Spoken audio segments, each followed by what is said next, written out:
transportation and electoral process. This debate is essential in providing a forum for dialogue and active civic engagement. We are here this evening to hear from the candidates running for the seat of the United States Representative for the 1st Congressional District. The formats for tonight's debate begin with a 3-minute opening statement by each of the candidates. The order was determined randomly by a draw. There will be 9 questions asked of the 3 candidates. The first candidate to respond will have a 2-minute time period. The second candidate will have a 1.5 minutes. And the third candidate will have 1 minute to answer. The next question then will be directed to the next candidate in line and rotate this way throughout the evening, allowing each candidate the opportunity to provide a primary response to 2 questions. If there is additional time, we have additional qualified questions at the ready. We will finish with a 2-minute closing statement from each of the candidates. Tonight's questions were developed ahead of time by our panelists this evening, and many thanks to the students from the paralegal program who have volunteered to be time monitors. I'd like to introduce our panelists for tonight's questioning of the candidates. First, we have Joe Benavides. He's from the Mount Observer, our own school newspaper here on campus. And from the Sentinel and Enterprise, we have the city editor, Marissa Dallin. And from the Gardner Evening News, we have Andres Camino, senior news editor. And thank you all for your participation. First, I'd like to welcome our candidates and citizens who run for public office or assuming an enormous obligation and personal responsibility to serve their community. I welcome them all and I thank them for being here. Now, a brief introduction of a biography, if you will, for each of the candidates that's been supplied to me. First, John Olver, Democrat, Amherst, Massachusetts, the incumbent.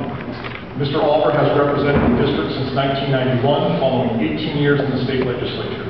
He serves on the House Appropriations Committee and chairs the Appropriations Subcommittee on Transportation, Housing, and Urban Development. He also serves on the Interior, Environment, and related agencies, Appropriations Subcommittee, which has jurisdiction of the National Wildlife Service, Fish and Game, Forest Service, and all land conservation, habitat restoration, and water management activities conducted by the Department of Interior. And on Energy and Water Development Appropriations Subcommittee, which oversees the Department of Energy, Army Corps of Engineers, and the Nuclear Regulatory Commission, among other agencies. A former chemistry professor at the University of Massachusetts at Amherst, Olver earned his bachelor's degree from Rensselaer Polytechnic Institute, his master's from Tufts University, and his PhD in chemistry from the Massachusetts Institute of Technology. Mr. Gunn, William Gunn, Republican from Ware. Mr. Gunn was raised in Palmer, now a resident of Ware, Massachusetts, a veteran of the U.S. Navy. He is the owner of WLG Construction and works as a project manager for the Palmer Community Development Department.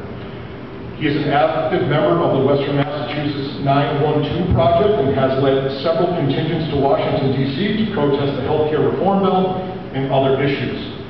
He co-organized the Ware RTC Committee and is a volunteer with the Salvation Army, local hospitals, and the Howard Street program in Springfield, Massachusetts. Mr. Michael Engel, independent, Southampton, Massachusetts.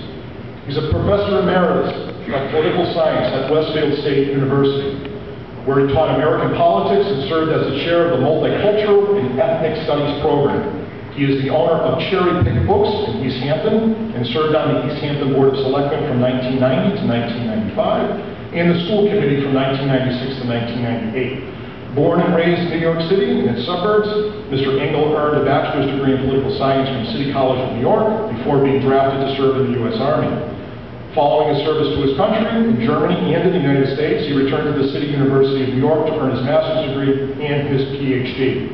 Now, very critical for tonight, in order to have an orderly debate, is that we pay attention to civility. So, please hold all of your applause and outbursts until the end of the closing statements. I know many of you are very supportive and eager and enthusiastic about your candidates, but it will only reduce the time allotted to each candidate to speak. And that's what we're here for, to hear them speak. So I thank you for your attention, and as a result of the draw, our first opening statement will be made by